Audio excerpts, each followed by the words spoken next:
Jónsi and I love trashy sounds. Anything that's been like chewed up and spat out. But when you match that to a really hi-fi orchestra, for example, in the end it's better than only hi-fi. My name is Alex Summers. And my name is Jónsi, and we scored the movie Rental Family.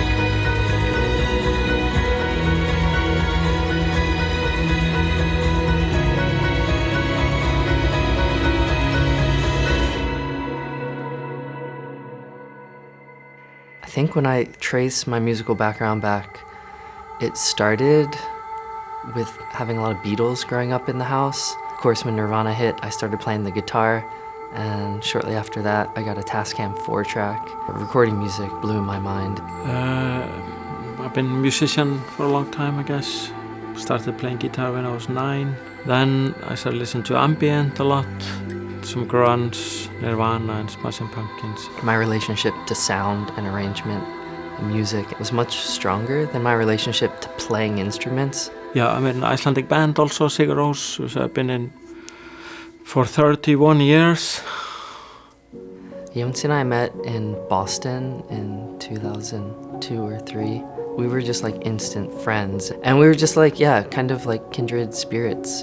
And then, Jónsi and I fell in love, and I moved to Reykjavik and lived there for 12 years. And then he and I moved here to Los Angeles in 2017. And then in 2019, we separated. Tell me how you met Alex. Okay, next.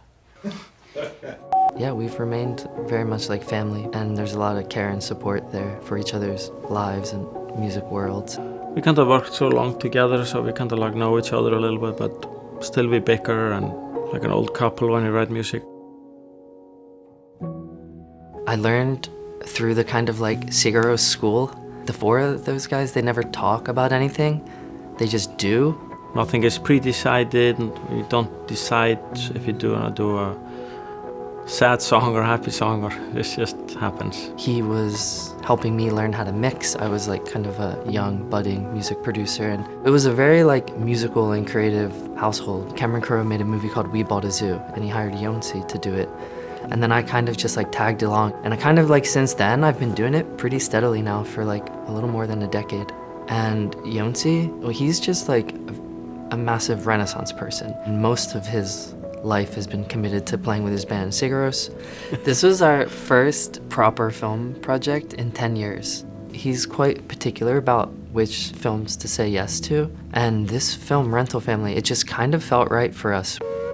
The first time we met Hikari, the director and co-writer, she came over to my house, and we sat around and talked about music and the film and our ideas. She was really involved, Hikari also. She Massively came to the studio involved. many times and sang with us, and like she was kind of always very hands-on, and not many directors are so up for it. One thing we wanted to score was Philip's growth from being very lost, lonely, and by the end, he knows that he was always enough, and he has value, and he has community, and he's helping people. I think the music drops its shell a little bit as you're going. It gets a little stronger. It's like unafraid of being like kind of big and melodic, and it's a little less like shrouded in mystery and a little less ambient. I kind of heard it as a little bit like kind of quirky and interesting, and I don't know, lo-fi. When I start a new project, before I get in the weeds of like scoring every scene, just kind of writing some suites that I feel like tap into the general essence of the main characters, the story, the palette of things that we... Sounds so nice. I don't know if that's what you call it. Yeah, we just went into a studio, just had no plan basically. Very kind of liberating in a way. That's where like a lot of the music was created. It's actually, it taught me actually about, instead of like really focusing on every single scene in the movie, you can actually just have fun and write a lot of music. Jónsi and I naturally make a lot of floaty music, but we knew we wanted something more upbeat, more driving. We did a little bit of prepared kind of stuttery piano where you reach in. Prepared piano, yeah. I think short staccato notes, pizzicato, prepared piano when you're muting it. It creates a more urgency, energy. Being mindful to not let everything be sleepy was really good for us, and I think Hikari brought that out of us.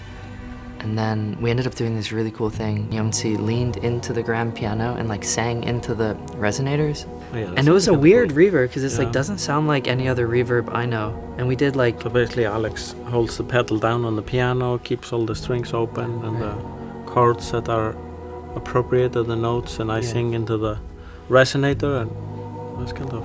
yeah, and you hear that throughout the film quite a bit. The opening cue is really jaunty and upbeat. And when it begins, it's just wide shots of Tokyo. It's beautiful. Then we go to the subway and you see Philip running, and it's kind of urgent and like stressful and chaotic, but also kind of beautiful. We have prepared piano, and then we did a string arrangement for pizzicato and some like nice legato stuff. Then it modulates, which Jónsi and I are really allergic to key changes, but I worked with Danny Elfman and I kind of learned how to modulate from him. Like the first time I thought it wasn't like gross. We always do it in a fourth, down or up a fourth, and our ears don't want to die. Jónsi doesn't know what that means, but it's the trick. Yeah. It's the So truth. that was a beast of a cue. The other location is when they go on the journey and Kiko and Philip travel to his hometown, which is like one of our favorite pieces. We're really happy with how that came together. He's this like beautiful old man with dementia. He knows he's losing his memory. And that tree, that location, was like massively inspiring. It has a little simple two-note ostinato. I'll embarrass myself by humming it. It's like da da da da da da da da. Just two, half steps. It could let it loop as many times and it didn't get old. And we just kept building it. It's just like Legos. Each cycle, a new thing happens. Sound is so interesting. It's so fun to play with it and use it. Like for us, the notes are probably only 50%. It's also the sound of the notes. There's just so many things beyond just the notes. You're kind of having some relationship to the music as you're making it. You're building it, you're taking away, you're adding. And when we write and record something, that's just the start. It doesn't need to sound like that when we're done. We're not precious. I definitely learned that from Jónsi and Sigurós. Like, you can always destroy something. Whatever's around the next corner is better.